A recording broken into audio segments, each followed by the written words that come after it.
Yo, how's everybody doing today? It's your boy Airboy, and I'm back doing another FanBoyAaron review, and today I'm going to be taking a look at the Transformers Voyager class Shattered Glass Soundwave.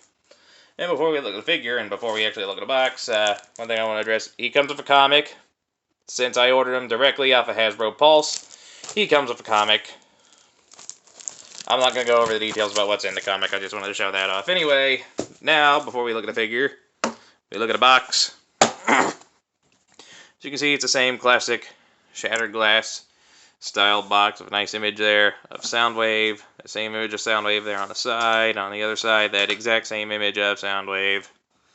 The back of the box, there's your product shots. I'm going to zoom in here on the bio so you can read it. Okay, that's long enough. And top of the box has nothing worth mentioning.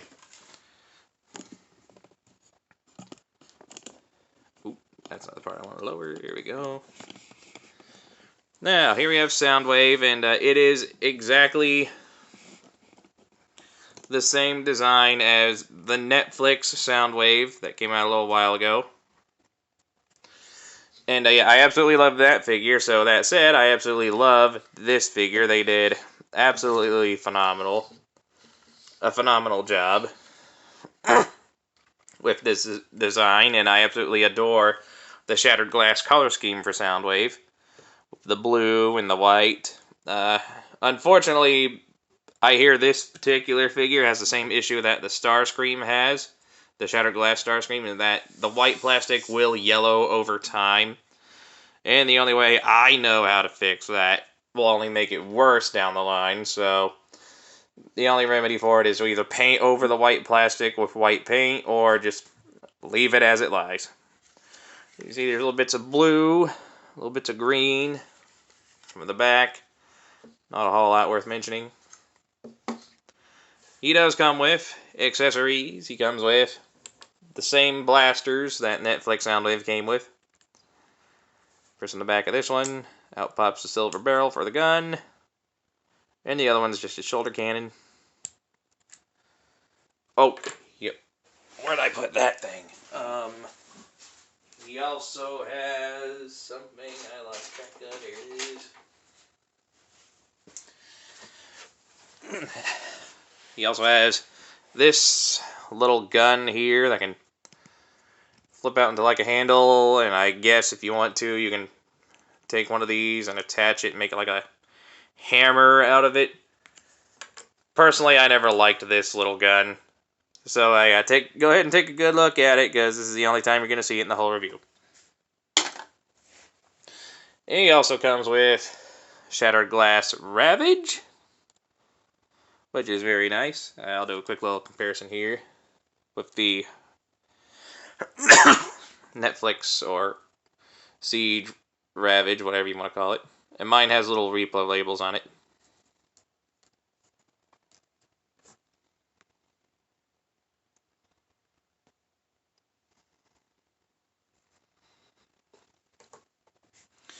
And he also comes with Shattered Glass Laser Beak. Here it is with the original, in case you were curious.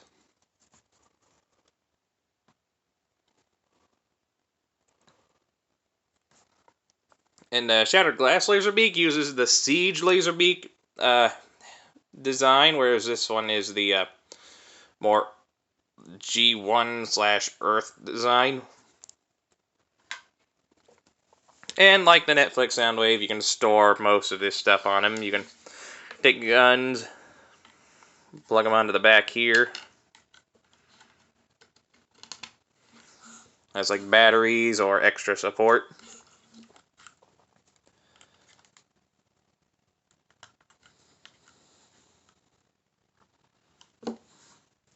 And you can take either one of these guys. He can't fit both of them, unfortunately. I'm going to do Ravage.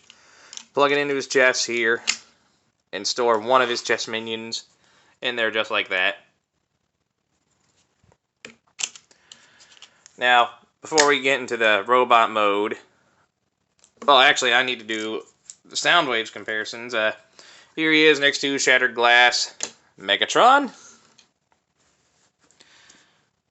You can see how the cassette player looks next to the Cybertronian jet.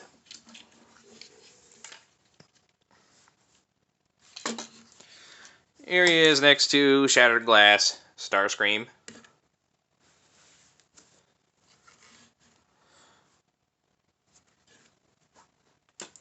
And of course, here he is next to the original Netflix Soundwave. Mine's a little decked out in repro labels. And I do plan on getting the ones for him. I'm not going to ever do like a review of how to attach repro labels or anything.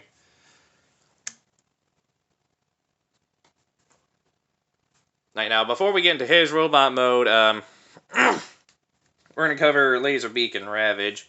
And I'm not going to showcase the transformations because they're exactly the same as the Netflix Soundwave stuff, so you can just go back and watch those reviews. So, here we have Ravage. Sorry, in his robot mode. Some of those details on the white plastic are a little hard to see, regardless of what camera settings I'm using. You can take a good look here at what little molded detail you can see.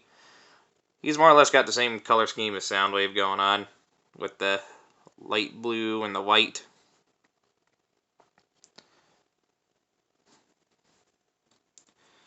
And here we have Shattered Glass Laser Beak, done mostly in red and gunmetal gray. Personally, I prefer that particular visor look for Laser Beak. It reminds me a lot of the Cybertron video games, which I enjoyed.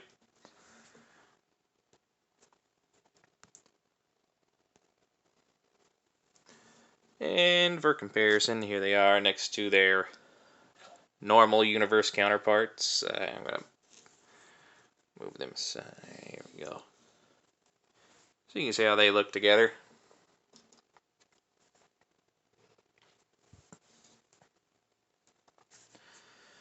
And they do have a little bit of articulation. Ravage's legs can move forward and back. Those legs can move forward and back. Back legs can move forward and back on that hinge as well. The head can move up and down. They each have these little ports that can flip out, so you can use the cassette modes as like shields, but I don't care for that, so I'm not going to showcase it. Nobody uses it anyway, I don't think. And Laserbeak has a little articulation just in his head. You can do the wings can move up and down like that. And the feet are on a hinge. You can also fold this thing back if you want to, but for robot mode, you want to leave it up. Alright, that pretty much takes care of those two. Here he is. Shattered Glass Soundwave in his beautifully done robot mode. Like, this color scheme is absolutely stunning.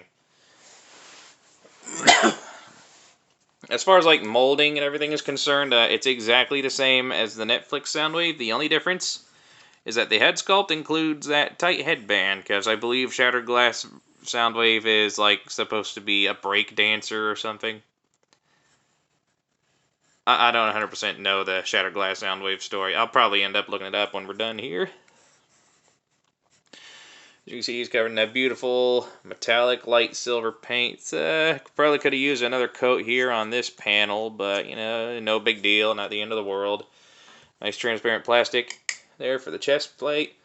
And just like in the cassette mode, you can press that button here. It opens up the chest. You can store a minion in there if you want. Do one more slow rotation so you can get a good look at the molded details. Again, detail-wise, with the exception of the head sculpt, nothing different from the Netflix Soundwave. The only real difference is the color scheme.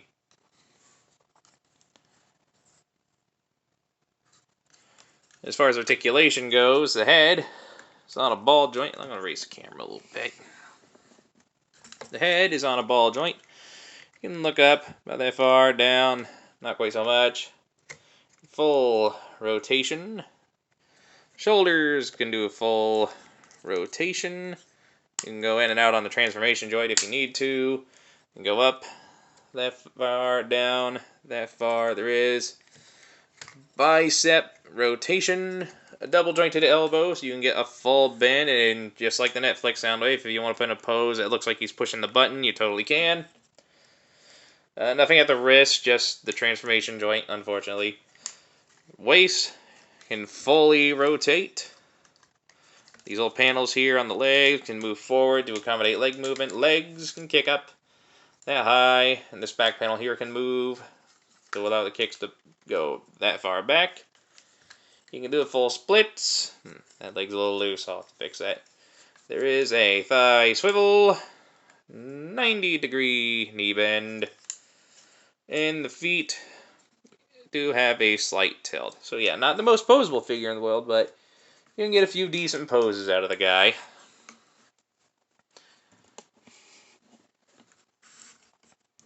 And naturally, if you want to, you can totally give him his weapons. You can plug him in the forearms, shoulders, or store him on the back here. There are ports here on the back where you can store the weapons. But, like any Cybertronian warrior, he should have his weapons equipped where they need to be. Like so.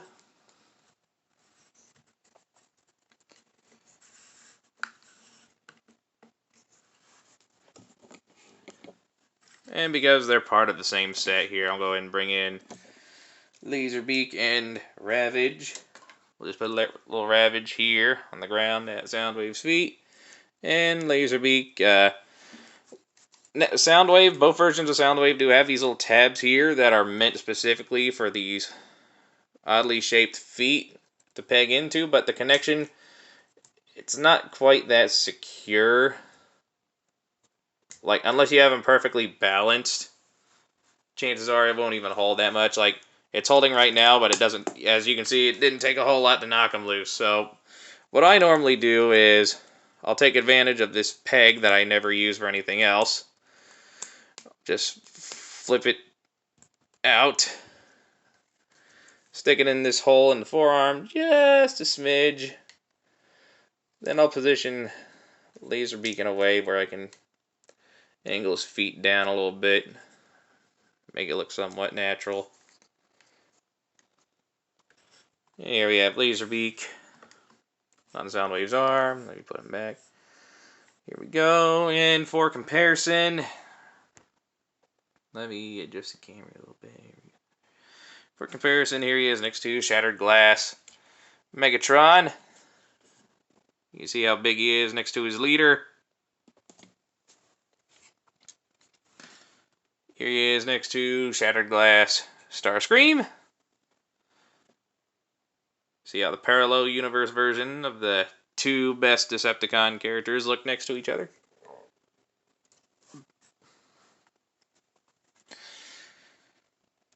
He honestly looks good with all the Shattered Glass figures. I'm just not going to pull all of them out. There he is next to the original Soundwave and his minions. So you can see how they look together. And yeah, perfect parallels of each other. Can you tell me which one's good and which one's evil? Alright, and I would say that does it for this review, but we actually have one more thing to review. I got the Matrix Workshop Gap Filler Kit off of eBay, and I'll go ahead and install this on the video. I'm not going to do stickers because that would take too long, but I'll happily do these little plastic bits for the gap fillers, and they're the same kind of gap fillers that I got for my Netflix Soundwave here. I'll go ahead and bring him up, both so you can see where I got the parts.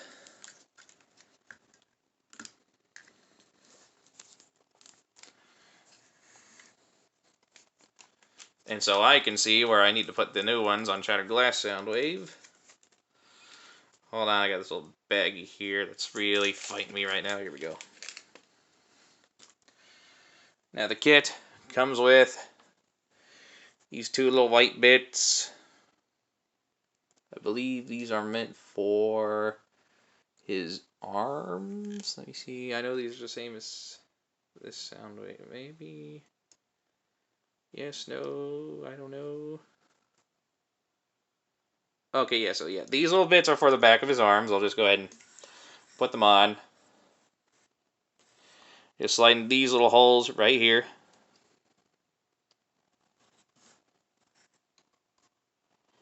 Like that. As you can see, that fills in the gap super nicely. Just repeat the process on the other side here.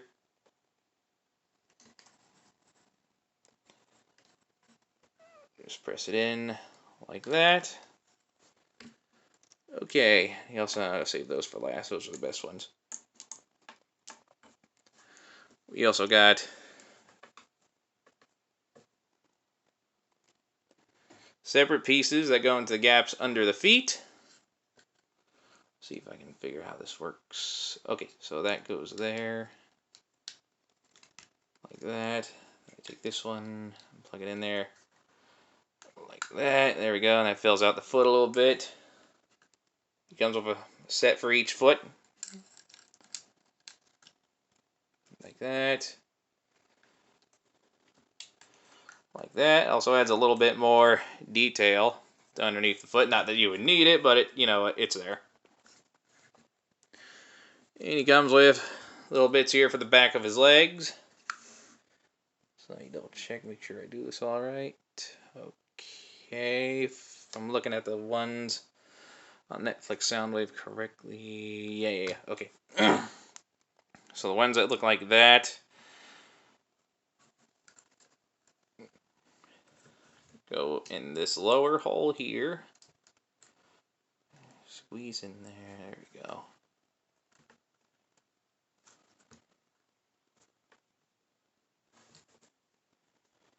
Like that. Oop. Go. Actually, it looks like part of the joint. That's pretty coherent. Okay. And these bits go in there, in the holes above, like that. That one's a little loose. I might put a little dab of glue on it. And that fills up the gaps very nicely on the back of his legs. And last but not least, you get these two little panels that come on little hinges that go here on his arms. Now, how does this one work? I think I got it backwards. I think what you're supposed to do is you take this bit, you fold it down, press it in like, you push it in like that. There we go. And that closes up the holes on his arms. And the blue isn't one-to-one to the metallic used on the figure, but it's pretty close and it doesn't look too bad. So just repeat the process on the other side. Press that in. Just click it close, and there we go. Let me go ahead and take you back. Your knees are loose, so I'm going to have to fix you too. Alright, so there we have the Shattered Glass, Soundwave, Laser Beak, and Ravage. All done. Now, as they stand, if I can get him to stand, there we go. Where's my tape measure? Oh, there it is. Laser Beak and Ravage are both a little over an inch off the ground. As for Soundwave, he is just a tad under 6.5 inches. And at the time of release, he's going for roughly $75 after tax and shipping on Hasbro Pulse. If you're lucky, you might find him cheaper somewhere else, but Pulse is probably the best place you're going to get him.